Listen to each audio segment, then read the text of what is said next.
ঈদের বাজার কারা কারা করেছেন এবং কাদের করতে বাকি আছে কমেন্টে অবশ্যই জানাবেন এবং আমি নিয়ে যাব আপনাদেরকে। কোথায় যাবেন? পাঞ্জাবিটা আমাকে দিয়েছেন। অনেকেই হয়তো অনেক কিছু খারাপ কমেন্ট করবেন, এতে কোনো যায় আসে না। আল্লাহর ভালোবাসা পেতে হলে মানুষকে ভালোবাসো প্রাণটা খুলে।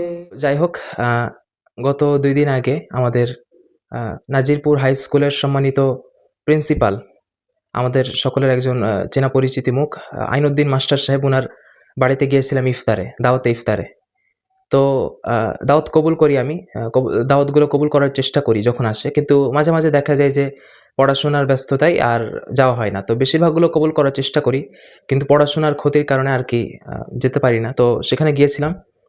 গিয়ে আ ইফতারের পরে উনি আমাকে পাঞ্জাবি গিফট করলেন এবং অনুরোধ জানালেন যে এটা একবারও পড়তে হবে। তো আপনারা সকলে অবগত থাকবেন যে আমি কেনা পাঞ্জাবি আমি কোনোদিনই পড়িনি।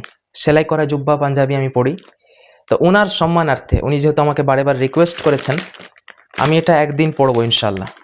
ঈদের দিনও পড়তে পারি বা যেকোনো দিন একদিন আমি ইনশাআল্লাহ উনার সম্মানার্থে পড়বো, পড়ে আপনাদেরকে দেখাবো। পাঞ্জাবিটা আমাকে দিয়েছেন। আসলে পাঞ্জাবিটা মানে গিফট তো অনেক পাই, হাদিয়া অনেক হয়। কিন্তু এটা আমাকে অন্যতম মনে হয়েছে। একদম আকর্ষণীয় যেটাকে বলে, এবং এই পাঞ্জাবির যে সাদা কালারের ভিতরে আবার অনেক কাজ করা আছে। তো এটা আমার কাছে খুবই, খুবই, খুবই পছন্দ হয়েছে। মানে যেটা আমার মানে আয়ত্তের বাইরে ছিল, আমার আইডিয়ার বাইরে ছিল। এরকম কাপড়টা গতকাল থেকে আমি বারে বার শুধু স্পর্শ করছি। মানে এতটাই ভালো লেগেছে আমাকে।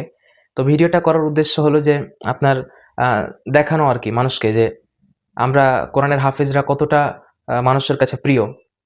তো মাঝে, মাঝে যখন আমাদের মাইন্ডটা ফ্রেশ থাকে না, আমাদের যখন মন খারাপ হয়, এসব ভিডিও দেখলেই মন ভালো হয়ে যায়। এবং আমাদের সকলের মাঝে, মাঝে একটু মাইন্ড ফ্রেশেরও দরকার। তার জন্য এই ভিডিওগুলো করা।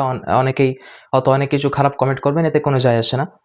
তো আবার মাস্টার সাহেব হচ্ছেন আমার মায়ের আবার সায়েন্সের টিচার ছিলেন উনি। তো এবং তিনি আমারও ধরতে গেলে একজন শিক্ষক। তো উনি আমাদের ফাউন্ডেশনের প্রোগ্রামে এসেছিলেন। তো যাই হোক, ওখানে ইফতারে গিয়েছিলাম। তো খুব সুন্দর আমাকে লেগেছে। ওখানে গিয়ে ওনার সঙ্গে অনেকক্ষণ কথা হয়েছে, আলোচনা হয়েছে এবং উনি খুবই একজন ভালো মানুষ, ভালো মনের মানুষ। সেটা গিয়ে বুঝতে পেরেছি। সকলে আমার জন্য দোয়া করবেন এবং আপনাদের সকলকে মাহে রমাদানের আ পবিত্র ঈদের আগাম শুভেচ্ছা। আপনাদের সকলে আমার জন্য দোয়া করবেন যেন তাড়াতাড়ি সুস্থ হয়ে উঠি এবং কোরআনের খেদমত করতে পারি, ইসলামের খেদমত করতে পারি মৃত্যু পর্যন্ত। আল্লাহুম্মা আমিন। আসসালামু আলাইকুম।